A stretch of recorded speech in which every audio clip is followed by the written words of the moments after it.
Bem-vindos a mais uma edição do canal Ana Explica. Esta edição é do Nós e Outros, o espaço dedicado a questões da atualidade. Hoje vamos falar sobre lusofonia. E o que é a lusofonia? Designa o conjunto político-cultural dos falantes de português, é divulgação da língua portuguesa pelo mundo e a condição de ser lusófono. A lusofonia é a comunidade formada pelos povos e nações que compartilham a língua e cultura portuguesas, como Angola, Brasil, Cabo Verde, Moçambique, Portugal, São Tomé e Príncipe, Timor-Leste, Goa, Damão e Diu, entre outras pessoas e comunidades do mundo. O Dia da Lusofonia é comemorado dia 5 de maio.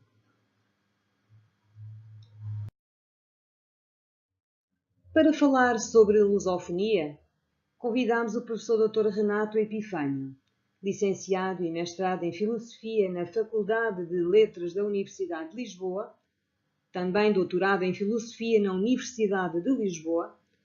Foi fundador do Nova Águia, revista de cultura do século XXI, e é presidente do Movimento Internacional Lusófono, o MIL.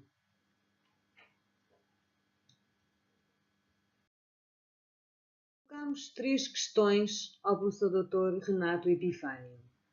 Quais são as perspectivas da lusofonia para o século XXI? Se faz sentido referir a lusofonia como uma extensão do imperialismo? E se as diásporas continuam a ser um modo importante de divulgação da língua portuguesa? Vamos então ouvir o professor Dr. Renato Epifânio. Muito bem. Então, quais são as perspectivas da lusofonia para o século XXI? Ora, precisamente, nós estamos a programar um congresso, que será o 6º Congresso da Cidadania Lusófona, onde precisamente o tema será esse. Enfim, não tão latamente para o século XXI, mas pelo menos para a próxima década, as prioridades de cooperação para a próxima época. Enfim, nós na lusofonia, aliás, eu costumo dizer que esta é uma batalha, é um caminho para maratonistas, não para velocistas. Ou seja, as nossas causas, nós temos consciência disso, não se podem cumprir no imediato, mas são causas para se cumprirem a médio e longo prazo.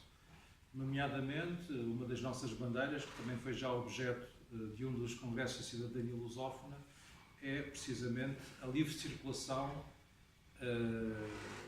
dos cidadãos dos vários países da CPLP em prol do passaporte lusófono, que Agostinho da Silva, o nosso grande inspirador, defendeu em vida, e que seria a consagração simbólica e jurídica desse estatuto de cidadania lusófona.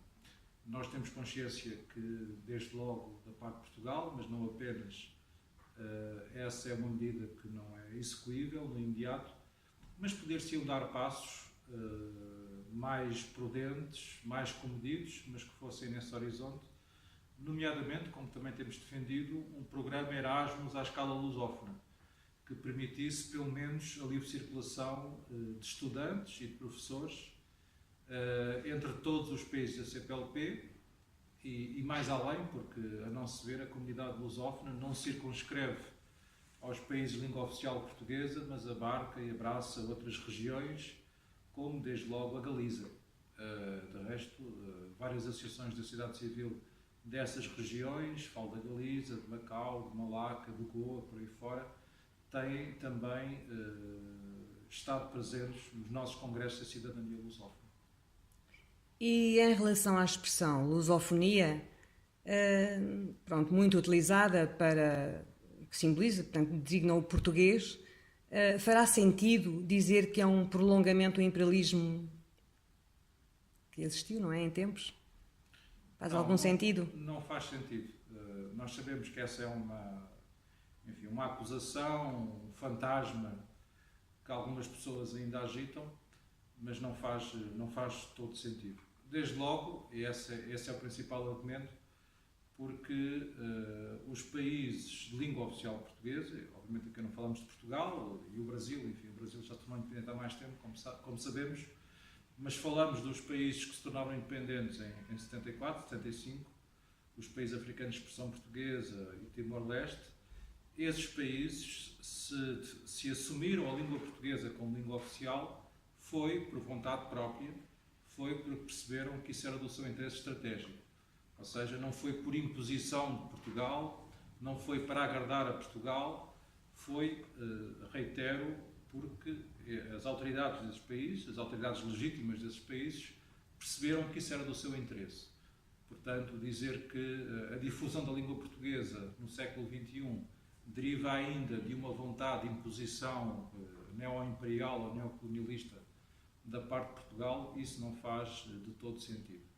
Dito isto, obviamente que se fala português em Angola, se fala português em Moçambique, se fala português em Timor-Leste, como no Brasil, isso decorre de uma história que tem a ver com os descobrimentos e tudo aquilo que se passou depois. Ok. Então, e por último, será a diáspora uma razão para a extensão e o crescimento da lusofonia, do português para além fronteiras? A questão das diásporas é muito importante, de resto não apenas para Portugal. Foi também motivo foi já o tema de um dos nossos congressos de cidadania lusófona.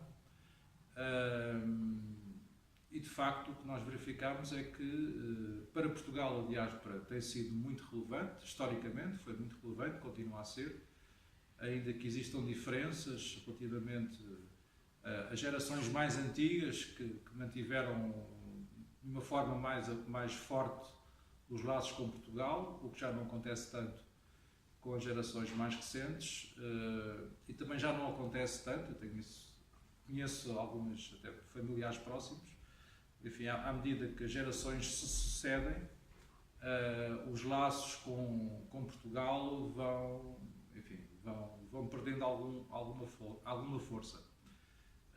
É também o caso de Cabo Verde, onde já estive e onde também pude constatar a importância da diáspora em Cabo Verde, até com diferenças curiosas. Por exemplo, em Cabo Verde, como sabemos, é um arquipélago, cada ilha tem um destino preferencial para emigrar. Ou seja, os habitantes de uma determinada ilha emigram preferencialmente para os países escandinavos, por exemplo, noutra ilha emigram preferencialmente para os Estados Unidos da América, enfim, e por aí fora. Nós temos também trabalhado nessa frente, no sentido de agregar todas essas diásporas, todas essas redes de associações também. Por exemplo, ainda não há muito tempo apoiámos um projeto muito interessante, que nos pareceu muito interessante, que é a Biblioteca Lusófona de Oslo, portanto, na Noruega. Recebemos um grupo de pessoas aqui na nossa sede que nos falaram de um projeto que nos pareceu muito interessante, criar uma associação cultural, no caso concreto uma biblioteca, mas não apenas, que servisse não apenas a comunidade portuguesa, a imigrada, mas a comunidade lusófona, ou seja, cabo-verdianos, angolanos, por aí fora, e daí o nome Biblioteca Municipal de Oslo. É um excelente exemplo de como também na diáspora há estas ligações entre as várias comunidades que falam a língua portuguesa. Dito isto, a lusofonia também não circunscreve ao estrito domínio da língua. Por exemplo, na Ásia, eu também já tive essa experiência, estive recentemente em Macau e em Goa.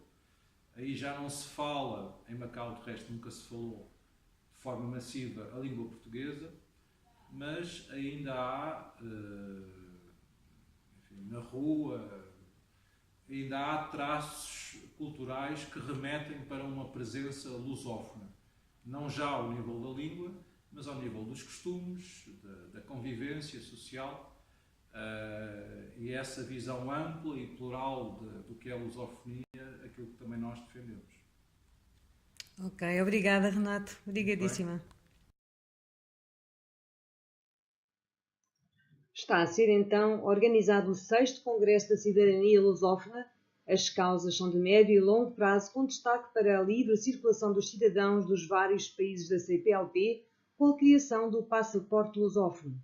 O programa Erasmus, à escala lusófona, entre os países da CPLP e outras regiões, tal como a Galiza.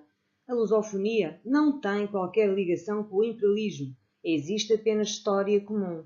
Até porque os países independentes escolheram ter como língua oficial o português. As diásporas continuam a ser um veículo importante para a divulgação da lusofonia, perdendo, no entanto, força nas gerações posteriores. No entanto, existem núcleos lusófonos interessantes espalhados pelo mundo, como na Ásia, em relação aos costumes e hábitos, e temos o caso da Biblioteca Lusófona na cidade de Oslo, na Noruega.